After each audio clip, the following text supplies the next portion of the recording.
La tourbière du Tronchet se trouve sur le bassin versant de la Vienne, sur un affluent, le ruisseau de la Selle, et c'est la tête de source du ruisseau, c'est-à-dire que c'est à cet endroit-là où le ruisseau naît. On se trouve sur le bassin versant immédiat, qui est composé d'une source, dans lequel autour on va trouver une tourbière, donc une zone humide qui va permettre à la fois de retenir l'eau de pluie et l'eau qui vient du bassin versant, et la relarguer doucement en période de sécheresse.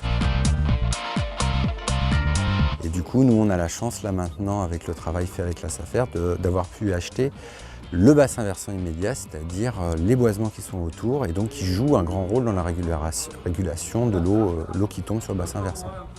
Et bien, le foncier maîtrisé, grâce au travail de la SAFER, il est de deux ordres. Il y a un ordre agricole, donc on va dire c'est toutes les zones humides qui sont en dessous, qui sont mises à disposition d'un exploitant agricole qui fait pâturer de manière extensive ses bovins, selon un cahier des charges qu'on a négocié ensemble.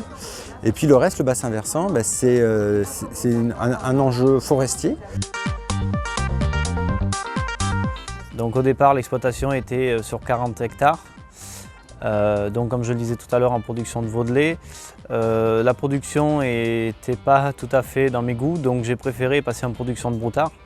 Donc pour ça, c'était bien, mais il fallait trouver du terrain supplémentaire.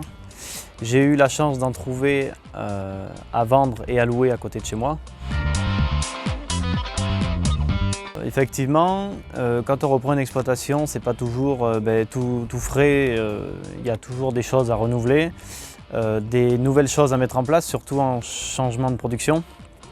Donc du coup, tous ces investissements étaient déjà assez conséquents.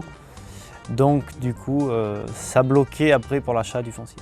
L'exploitation, si elle n'avait pas eu ce portage, à mon avis, aujourd'hui, même avec certitude, il n'y en aurait pas.